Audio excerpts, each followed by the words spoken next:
সংস্কার প্রস্তাব নিয়ে আবার ঐকমত্য কমিশনে বিএনপি, ইসির সাথে এনসিপির বৈঠক।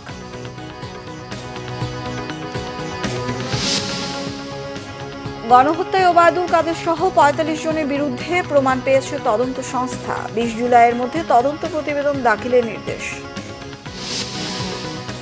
মাঠ ছাড়ছে না পলিটেকনিক শিক্ষার্থীরা, দাবি পূরণ না হলে লং মার্চ টু ঢাকা, ৪৮ ঘন্টার আলটিমেটাম। খুলনা জিরো পয়েন্টে হঠাৎ মিছিল করে আওয়ামী লীগ নেতাকর্মীরা চম্পট। চট্টগ্রামের রাউজানে যুবদল কর্মীকে হত্যা।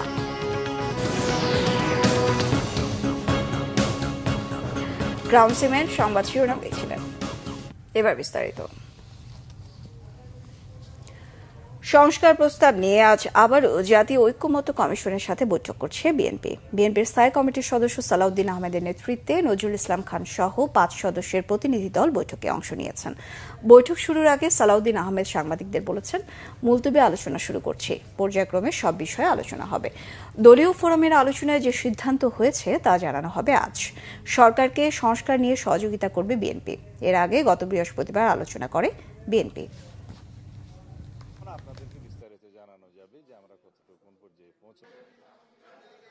আমরা সব বিষয়ে খুব স্বচ্ছতার সাথে এবং আন্তরিকতার সাথে এবং খুব সিরিয়াসলি আমরা এই সংস্কার কার্যক্রমের সাথে সহযোগিতায় আছি।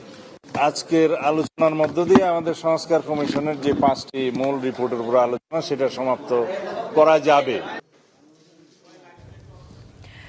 প্রধান নির্বাচন কমিশনারের সঙ্গে বৈঠকে বসেছে নতুন রাজনৈতিক দল জাতীয় নাগরিক পার্টি এনসিপি। নির্বাচন ব্যবস্থা সংস্কার কমিশনের সুপারিশ অনুযায়ী আইন সংস্কার, নিবন্ধন ও সময়সীমা বাড়ানো, মৌলিক সংস্কারের আলোকে ইসি পুনর্গঠন সহ নানান বিষয়ে আলোচনার কথা রয়েছে। আগারগাঁওয়ের নির্বাচন ভবনে বেলা 12:25 সিইসির কক্ষে বৈঠক শুরু হয়। প্রধান নির্বাচন কমিশনার এএমএম নাসির উদ্দিনের সঙ্গে বৈঠকে এনসিপির মুখ্য সমন্বয়ক নাসির উদ্দিন পাটোয়ারির নেতৃত্বে অনিক রায়, খালেদ সাইফুল্লাহ, মুজাহিদুল ইসলাম শাহিন ও তাসনুভা জাবিন উপস্থিত রয়েছেন। রাজনৈতিক দল নিবন্ধনে আবেদনের সময় শেষ হচ্ছে আজ। এরই মধ্যে এনসিপি নিবন্ধন আবেদনের সময়সীমা 90 দিন বাড়ানোর আবেদন করে চিঠি দিয়েছে। চিঠিতে নির্বাচন কমিশন সংক্রান্ত মৌলিক সংস্কার সাধন এবং নতুন রাজনৈতিক দল নিবন্ধনের জন্য আবেদনের সময়সীমা 90 দিন বর্ধিত করার অনুরোধ করা হয়েছে। এছাড়া নিবন্ধনের শর্ত শিথিলেরও অনুরোধ জানানো হয়। আগামী নির্বাচনে জোট গঠনের বিষয়টি নিয়ে ভাবছে নবগঠিত রাজনৈতিক দল জাতীয় নাগরিক পার্টি এনসিপি।